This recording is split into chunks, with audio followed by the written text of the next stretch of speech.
Surprise பண்ணுங்க. Thank you.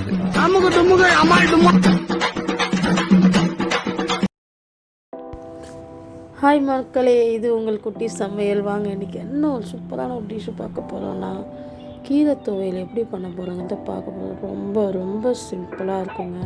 நீங்கள் அர்ஜென்ட்டுக்கு ஹெல்த்தியான ஒரு மத்தியானம் சாப்பாடு சாப்பிட்ணும், நல்லா டேஸ்ட்டாக சாப்பிட்ணுன்னா இதை நீங்கள் செஞ்சு பார்க்கலாம்.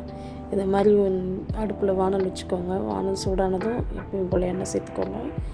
ஒரு 5 பல் பூண்டு, நல்லா பெரிய பெரிய பூண்டு பல், அதை உரித்து இந்தமாரி போட்டு அதை வதக்கிக்கோங்க. அதுக்கப்புறம் ஒன்றும் இல்லை, இப்போ ஒரு 2 பேர் சாப்பிட்ணுன்னா 2 சின்ன வெங்காயம் போதும், மீடியம் சைஸ். அது 2 கட் பண்ணி நீட்டாக கட் பண்ணி போட்டுக்கோங்க. அதையும் நல்லா வதக்கி எடுத்துக்கோங்க. அது வதங்கினதுக்கப்புறம் பச்சை மிளகாய், உங்களுக்கு எந்த அளவுக்கு காரம் தேவைப்படுமோ நீங்கள் பச்சை மிளகாய் சேர்த்துக்கலாம்.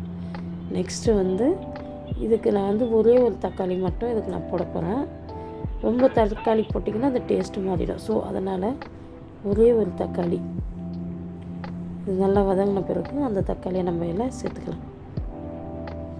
ஓகே, தக்காளி சேர்த்தாச்சு. இதையும் நல்லா சேர்த்து நல்லா வதக்கிப்போம்.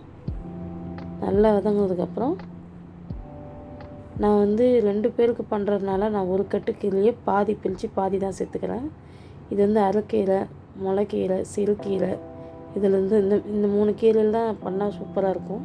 நான் வேரை மட்டும் கட் பண்ணிவிட்டு மீதி ஃபுல்லாக நல்லா வாஷ் பண்ணிவிட்டு இதை அப்படியே சேர்த்துடுவேன். க்ளீன் பண்ணிவிட்டு அதை அப்படியே போட்டு வதக்கிக்க வேண்டியது. ரொம்ப ரொம்ப சிம்பிளுங்க. அர்ஜென்ட்டுங்க, நீங்கள் சாப்பாடு செய்ய முடியாமல் போகிற கட்டத்தில் இருக்கும்போது இதை மாதிரி ஒரு கீரை இருந்துச்சுன்னா ரொம்ப சிம்பிளாக செஞ்சுட்டு சாப்பிட்டுட்டு போயிட்டே இருக்கலாம்.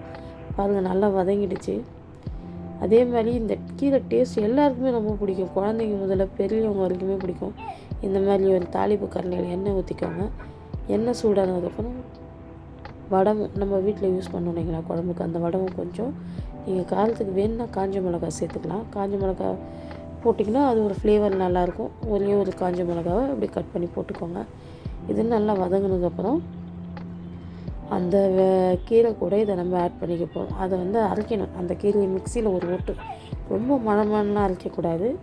இதை நல்லா வதக்கி எடுத்துக்கலாம்.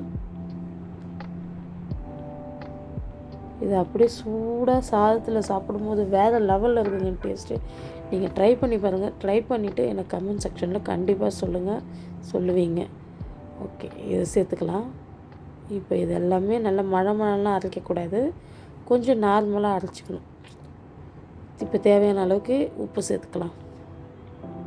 ஓகே, அரைச்சி எடுத்துக்கலாம். பாருங்கள், நான் எப்படி அரைச்சிருக்கேன்னு. இந்த அளவுக்கு அரைச்சிக்கோங்க. வாங்க இப்போ சாதத்தில் போட்டு சாப்பிட்லாம். வேறு லெவலில் இருக்கும்.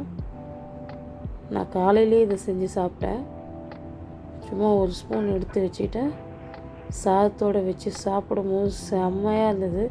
இது கூட நீங்கள் நல்லெண்ணெயை ஆட் பண்ணி சாப்பிட்டீங்கன்னா இன்னும் வேறு லெவலில் இருக்கும் இந்த கீரை துவையல்.